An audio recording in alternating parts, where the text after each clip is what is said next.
5 reinforcements we'd like to see in Battlefront 2 Part 2. Why, you ask? Because Battlefront is dead and I need to bring out content that I know you're going to enjoy, and you definitely enjoyed the first part of this video. So just a reminder for any of you that have been living under a rock lately, reinforcements are things such as B2 battle droids, jump troopers that you can play as via battle points in Battlefront 2. So here are 5 we would like to see, and first on the list is the Sniper Droideka. These droids were seen in an episode of the Clone Wars animated TV series and were a sniper variant of the droidekas used by the Separatists. These droids would be very different reinforcements. You would definitely play very defensive when using them. Their sniper shots would be no doubt one-hit kills, but their weakness is round the side where they can be taken out very easily. They would make a fine addition to the Battlefront in the Clone Wars era, and I would definitely like to see them in Star Wars Battlefront 2. We probably have the most random type of reinforcement second on this list today, and that is the Gamorrean Guard. Now these creatures are most recognisable for guarding Jabba's palace, and that would be great for Battlefront 2 because we all want to see Jabba's palace return.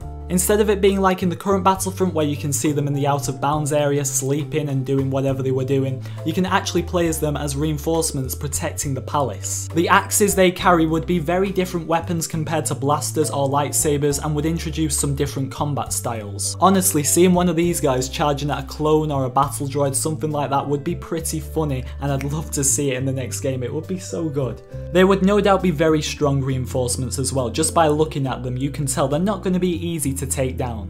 Now in these videos I like to come up with new suggestions for the next Battlefront, nothing from the current game. Yet the Bespin Wingguards are third on this list. Why is that, you ask? Well, if you've watched any of my previous videos you will know I was very unhappy about the Bespin Wingguards being playable rebel skins in Battlefront 1. The Bespin Wingguard was the formal law enforcement agency of Cloud City. They weren't rebels, so they shouldn't be fighting on the rebel team. If we get Bespin in Battlefront 2, which I really hope we do because everyone loved that DLC from the current game, then these guys have got to be in there. They're not rebels as I said, but if they're fighting to protect Cloud City then it makes sense having them in the game. They should only be available on Bespin. We don't want Wingguards running around Tatooine and Endor again, not to mention all the other new planets we've got in this game. They wouldn't exactly be the strongest reinforcements, but I do think they'd be fun to play as. Senate Commandos are next on the list. Now once again, if you've watched some of my previous videos you will know I really want to see the Senate Chamber as a map in Battlefront 2. The Senate Commandos were the best of the Senate Guard,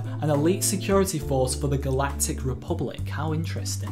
Now yes, if we see Coruscant in the next game it would be nice to get some clones and droids on there, but it would also make sense having Senate Commandos on the planet as that's where we see them most of the time. One of the things I love about these guards is their blue armour. I don't know why, but it just looks really cool and it would definitely separate them from the other troopers on the battlefield. Imagine being in the middle of a battle and one of these guys shows up. They're the best of the best, they will mean business. Obviously not the most popular reinforcement request I've seen, but let me know in the comments, would you like to see the Senate Commandos in Battlefront 2? So finally on this list we have the Rocket Battle Droids, also known as Hunter Battle Droids or Pod Hunter Droids. They were modified B1 battle droids equipped with rocket packs, fusion cutters and floodlights which scouted and destroyed life pods adrift in space.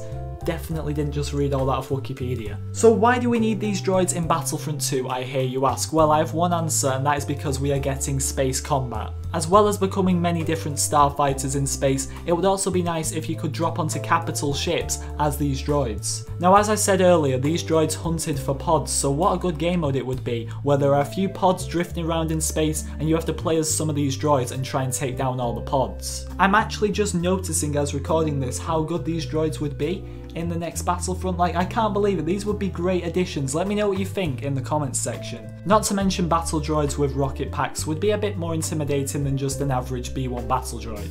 Okay, honestly, this is probably the most creative top 5 video I've ever made. I raised some interesting points. I'm quite proud to be honest, so if you did enjoy, be sure to leave a like, and if you didn't, be sure to dislike as well. If you want to, be sure to subscribe. I really hope you enjoyed this video, and I'll probably see you in the next top 5 video, because that's all I can really make at the moment while Battlefront's dead that people will enjoy. So yeah, I'll see you then.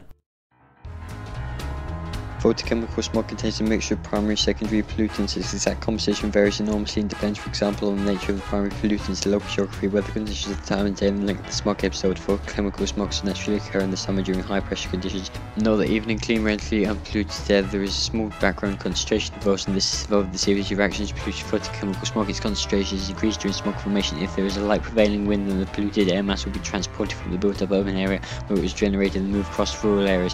In fact, the highest ozone regions are often recorded over rural areas because chemical reactions producing of the secondary pollutants take place relatively slowly.